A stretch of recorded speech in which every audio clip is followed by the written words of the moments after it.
Hej! Det tror jeg, det er min Disney-dubstemme. I dag skal der ske noget fucking sjovt. I har set det før, Emil. Det er slugspyt. Vi skal sørge for, at Emil overlever. Ja, vi skal smage McDonald's nyheder.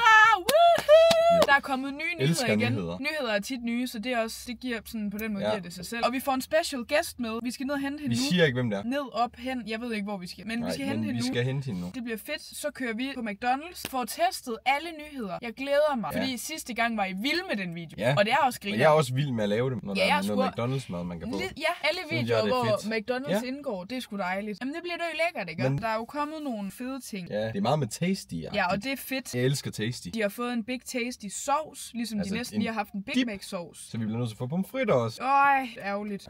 Og de har også fået en frappé choco mocha. Det føler jeg bare, at jeg har haft før. Ja, det føler jeg, at jeg har haft før. Og pumpkin. Den skal vi også prøve. Ja, pumpkin spice latte. Ja. Jeg håber gerne, man må få den ice, fordi det går nok bedst. Ja, og broccoli er den varme bowl. Den tror jeg lige, vi springer over. Low-key, den springer vi lige over. Den springer vi over. Men det er også på grund af madspil, vi tænker meget på. Ja, det er meget så det. Det kan vi ikke gøre. Så jeg tænker bare, at jeg skal få bestilt de her ting inde i og jeg knipser lige, og så sidder der en gæst her. 3, 2, 1. Se! Wow! Dagens gæst, og vi kører på McDonald's. På McDonald's! Faktisk, må man godt sige, hvor det er henne? Må man godt sige det? Jeg ved ikke. At det er jo i Bronx. Ja, det må man gerne sige. Det er bare så Lauras gamle McDonald's. Nå, nej, Det er ikke min gamle McDonald's. Nej, det er det ikke. Er det ikke din gamle McDonald's? Fun fact, så har Laura engang arbejdet på McDonald's i Esbjerg.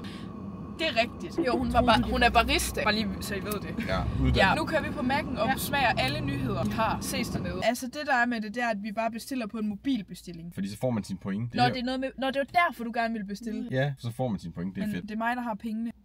Det skal vi lige huske på. Ja. Prøv vores nyheder. Ja, Ja tak. Okay. Der er en homestyle cheesy range. Ja, det lyder Bestil både os, lækkert. Fordi alle de andre homestyle, der har været på kampagne, har synes ikke været sådan med salat eller noget. Så har det været sådan Ja, de kan godt være lidt for voldsomme. Ja. Okay, vi skal have en homestyle double cheesy range. Ej, ikke dobbelt. Jo, vi skal have begge. Jo, man skal have begge.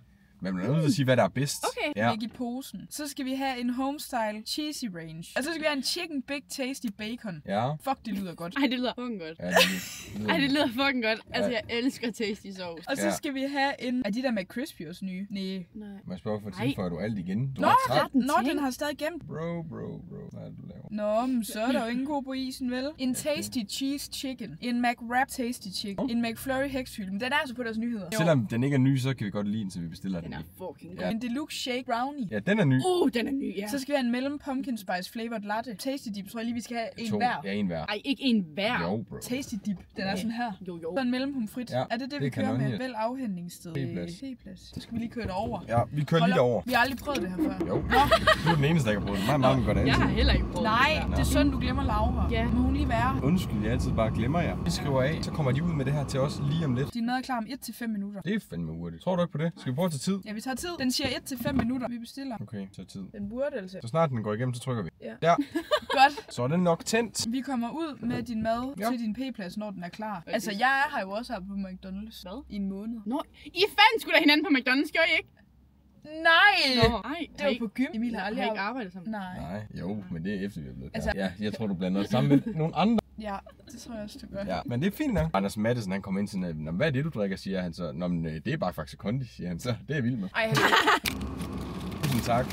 Tak i lige måde. Hvad siger timer? 5 Okay, det er 5 minutter og 40 sekunder. 5 minutter og 40 sekunder. Det Var er den ed. da, den egen krop. Det Det er okay.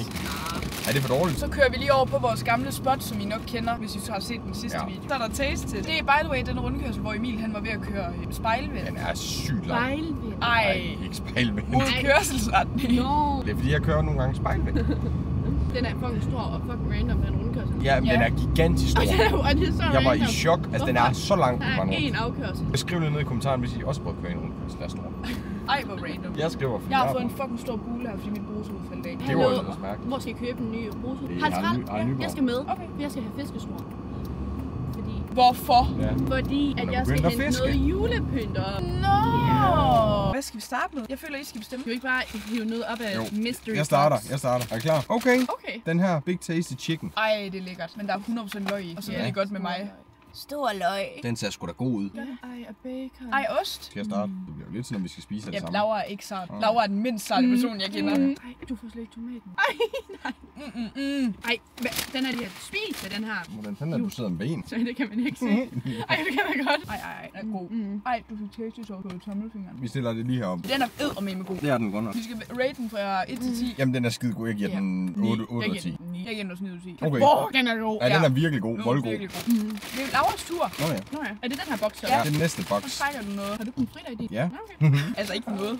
Ikke for noget. Det var sgu en lille Ja, en, Det er men en køjnerfer. Hvad er det? Vil du starte? en køjnerfer. Hvad er det? Det ved jeg Nå, ikke. chicken tasty Nå, cheese. ja. Er det ikke den? Jo, tease. Det er også forkert. Ja, men hun er et svin af. Ja, jeg er et svin. Jeg kan godt lide det. Okay, starter jeg. Ja, gør det. Ja. Nå, men hvad er der i? Der er kylling, cheddar, tasty sauce. Okay, så Salat. det er sådan en slags chicken salsa med cheddar sauce. Med cheddar sauce. Nej, men ikke cheddar sauce. Med tasty sauce. Ja. Okay, men det er ærgerligt at få den der efter den der. Den er faktisk sindssygt god, den der. Men der sker bare mere i den anden. Der er også noget billigere, kan man jo sige. Jeg vil hellere have den der end en chicken salsa. Den er virkelig god. Ja. Ja, den er virkelig god. Jeg giver den faktisk det samme, for jeg synes, den er lige så god, men den er også bare billigere. Jamen, det er også Det er også det, man skal huske. Hvor billigere Ja. den anden. Man kan ikke sammenligne det bare. Jeg giver den 8 ud af 10. Ja, det gør jeg også. Ja. Så er det mig. Emils tur. Så er det mig igen. Denne her.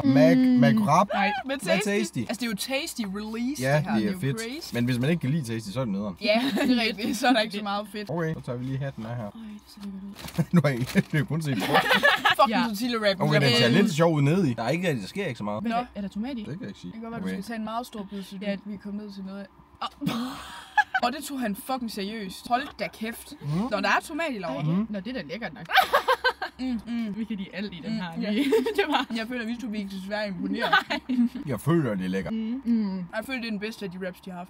Den smager mest. Ja, den er faktisk virkelig god. Men det er også fordi tasty sauce smager så meget. Ja, Ja. det bliver sådan lidt grillet på en eller anden måde. Ja. Den er god. Jeg vil ikke give, men den 8 Jeg synes- 9 ud af 10. Jeg Men jeg synes, sige 9 ud af 10. jeg synes altid, deres top i rap er lidt tør. Ja, det er Problemet er, at rigtigt. det første bid Ja. er tør, den jeg fik, man skal spise virkelig langt ned. De burde pakke den helt Jeg giver den sammen. 7 ud af 10. Nå. Ja, men jeg Jeg tror nødt godt til at nok, være jeg er på ærlig. 9 ud af 10. Ja, også mig. Så skal vi til det her næste. Og Laura, du skal finde noget, så ved du godt, hvad jeg... Nej, det er mig. Jamen, vi skal have noget, der hører sammen.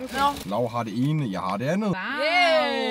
Ja! Glæder, og vi har en dip hver. Jeg smider lige der med. At en var nemlig ikke nok. Nej, en var ikke nok. Så vi har taget en dip hver. Jeg har lige gemt lidt salat her til senere. Det er lækkert nok lige at have. Det synes jeg ved. Nej, men nu spørger jeg bare lige om noget. Ja. Skal vi bare lige åbne en dip, så kan I få noget med hjem? Ej, Okay, vi skal sgu have det hele. hold da kæft, Jeg mand. vil ikke have noget Det mere. ligner os. Åh! Ej, det var den bedste, det der. Ja, det var det. Det er mærkeligt. Kan den ikke stå her? Emil, så skal du Jeg ud skulle med til at sige de der. Nu passer jeg lige lidt på her. Jeg er lidt voldsom i det. Okay, er I klar? Træk. Okay. Ej, den er sgu da tyk. Den knækker næsten fritterne. Mm. Ej, jeg gad godt at smage den til nuggets. Vi skulle have købt nuggets også. Jeg tror, det smager lidt tror jeg er ens. lækkert. Bare det her, det Ej, smager. ej, det her er ikke bedre end Big Mac sauce. Ja, det er det. Fik du nogensinde den? Nej. Dippen til det. Men du har prøvet smag, det kan man sige. Ja, ja. Men ikke sådan som dip. Ej, hvor er det godt. Jeg giver det er den, lækkert, jeg giver den 10 ud af 10. Det er lækkert. Same. 10 ud af 10. 10 ud af 10. Den er pissegod. Ej, det er så lækkert. Og man er jo ikke vant til at smage den ren, føler jeg. Er vi så done med posen? Så nej, Laura, hun har mere end 10 Jeg har- pose. Nå. Hun har masser med. Okay, skal vi så ikke starte med single? Bitch. Nå ja, dem havde jeg En glemt. bandit, den Ja, der. der er dobbelt her. Fuck, vi købte to. Ja, det var sygt. Laura sagde nej. Jeg sagde nej, det er voldsomt. Hey! Det er jo så den der single-modellen. Er det en homestyle? Ja. Homestyle. Laura, hun starter Jeg med at var spise. nu, den Nu er det hed. kun, hun altid... Det står der på den, gør det? Nej. Homestyle Range. cheesy. Cheesy range, Ja. et eller andet. Ja, sådan noget den du. Men den der homestyle-model, og det er med en bøf. Ja. Og vi siger ikke, hvad der kommer bagefter, men det kan måske Men det er være noget af to. sammen. Men det kan jo godt være, Den er man synes, svært der er for igen. lidt kød i den. Ja, det kan være. Det finder vi jo nok ud af. Så prøver hun dem. Hold da kæft, der var hele dit hoved væk bag den der. Ja. Det var du ikke vild med, eller hvad? Mm. Ja. Nå, det er jeg spændt på. Der er meget sovs herovre. Skal du have noget servietter? Har du selv med? Det smager lidt af en cheeseburger med salat og tomat. Okay, nu kigger jeg lige på det. Hvorfor er der ristet løg i? Det synes jeg er fedt. Er der restaurant i? Nå, det fik jeg ikke. Prøv lige- Du skal lige smage der, for der kan jeg se den med dem. Prøv lige give den til Laura. Nu får den lige i den her model. Nej. Nej. Den skal støvsuges. Jeg støvsuger den lige i dag. I dag, I dag. Hvor er der noget der? kan du se det? Grættet en. Den der, siger jeg bare, det er lige noget for mig. Jamen, jeg synes, det er svært, fordi der er aldrig noget, der kan slå tasty for mig. Okay, jeg giver den her 10 ud af 10. Ej, 9 ud af 10, fordi jeg tror, det der kommer bagefter, det er noget, jeg giver 10 ud af 10. Laura, giver- kan du reveal det, hvad det er? Nej, vi har ikke Ja. sagt Nå, det. nej, I har ikke sagt det. Jeg giver den 8 ud af 10. Nej, jeg gør det slet ikke. Nej, det gør jeg heller ikke. 6 eller 5. Nej, jeg giver den 6. Jeg giver den 6 ud af 10. Ej, 7 ud af 10. Den Jeg synes, smager- det er lidt kedeligt. ved I hvad, jeg synes, den smager lidt af? Bøfsandwich uden sovs. Ja, det kunne den faktisk godt lidt. Det Hjemmelavet. føler jeg lidt. Ja, Fordi det er hjemmelavet. det, der er brød. Nu har vi den Nu store har vi bandit. bassen. Hvor den er stor. Det er nemlig den samme, bare med dobbeltbøf. Hold da kæft, den er tung, mand. Man kan ikke se den. Jamen, det kan man lige lidt. Det er altså en ordentlig en, den her. Det er en ordentlig fanden. Ja. Jeg starter på den der, fordi du kan ikke... Jamen, han savler. Så jeg føler, det Ej, er den min er tur. stor. Ej, den er du sindssyg. Jeg tænker, kan spise det. Den er sgu da... Jeg kunne nemt spise 2. Ej. Ikke 2! Ja, der for satan. Ja. Jeg har det her rundt om hele munden. Ej, det er godt, vi har vådservietter. Det skal man faktisk altid have i en bil. Ja. Vådservietter. Fik du ristet løg der? Ja, og løg. Nej. Det hygger også. Er det for mig? For Ja, jer? ja. Nå, fedt nok. Så ved jeg godt, hvem der skal kigge på den bagefter. Det synes jeg alligevel er for meget det gode. Ja. Den er ikke dårlig, men jeg synes bare, det er for meget kød. Det er jeg fandme godt lide. Jeg giver den 10 ud af 10. Ej, nu stopper du. Jo. Ikke på alt på McDonald's, så giver du det der 10 ud af 10. Ja, det er noget af det bedste, jeg har smagt længe. Ej, du stopper. Jeg giver den der 4 ud af 10. Ja, same. Det var 4 dårligt. Er det så slut deromme? Ja. Okay, så kører vi en kaffe nu. Ej, det har jeg bare slet ikke lyst til lige nu. Det er en pumpkin spice latte. Hvorfor er der ikke nogen, der har taget vand med egentlig? Ja, det er også mega synd, men vi køber den her Nybo. Ja. Ja. Er det varmt? Nej, fin drikketemperatur. Ja, lidt i en anden genre, end det vi lige har været i gang med. Faktisk meget god. Ja, det smager satme godt nok af kanel. Jamen, det er jo Ja. pumpkin, og det kan du ikke lide.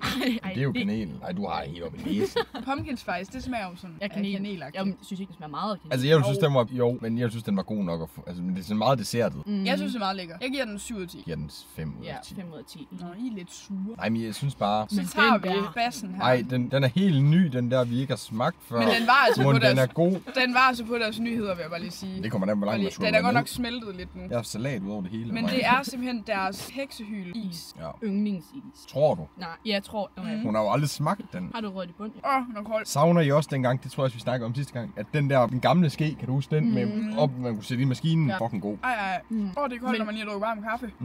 Så gammel er den heller ikke, føler jeg. Altså den gamle ske. Nej, Den jeg var det, føler da også. jeg arbejdede der. 10 ud af 10. Jamen, det er sgu en god is. Jeg synes, det er den bedste 10 ud af 10, McFlurry der. ja, ægte. Så har vi noget, vi lige tager låget af. Okay, det er lidt sjovt. Hvorfor kommer det i sådan et krus? Det er en brownie deluxe Det er sjovt, chocologo. Det plejer da at komme i den Ja, gennemsigtige, men gør det jeg ikke tror, det? de har lavet det om for at spare miljøet. Nå. Eller hvad hedder sådan noget? Jeg så Ej, laver spare miljøet. Ja, jeg forstår godt, hvad du mener. Ja. Det er en form for shake med noget Brownie. Jeg har hørt folk, de lidt siger, okay, Ej, så er det der chokolade, der ja, der er sovs, fuldstændig den er sauce til. Jeg prøver lige at røre den lidt rundt. Og så viser vi den lige. Ellers så kan det bare være, Jeg har at det vi lige flere vist. kopper. Ej, hvor er den lækkert. Lidt svært at vise uden at spille. Ja, den ligner bare... Men er det en shake? Ja, Okay, jeg tror faktisk, det var en frappé. nej. Det er en milkshake. Mm. Det smager 0% af brownie. Det smager ikke af brownie. Føler I det? Nej, den er godt nok. Den er... Altså, den er jo fin nok, men den smager ikke af brownie. Nej, det gør den overhovedet ikke. Ellers er det, fordi vi lige har spist lakrids. Jeg tror, det er en chokolademilkshake med chokoladesauce og flødeskum. Ja, Ja. det tror jeg også.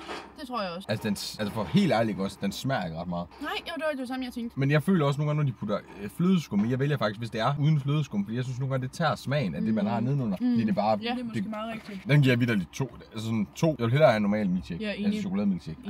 4 ud af 10. 2 ud af 10 giver jeg den. 3 ud af 10. Okay. Nå, men det var alt. Husk lige at skrive ned i kommentaren og like den her video, hvis at I godt vil have endnu en af de her videoer med Laura, når Ja. der kommer nyheder. Vi kan også på andre steder. Skriv, hvis der er andre Ej, jeg steder. tror, du skulle til at sige, at vi godt prøve andre personer.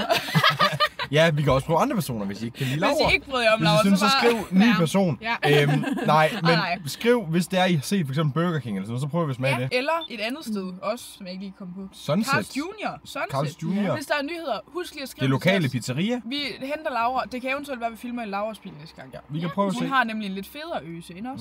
Ej, den er sgu da minus næsten. Ej! Jamen, så ikke. Som en, der har kørt ret mange timer i din bil. Det er den ikke. Det er den ikke. Tak fordi I så med. Skriv tasty nede i kommentaren, Ja. hvis jeg ser med hele vejen hertil. Husk at hype videoen, så bliver jeg glad. Hype, kan vi få noget hype i chatten? Woo! Hej! Ses lige om lidt. Agtigt. Okay. Ja, det er godt. Hej!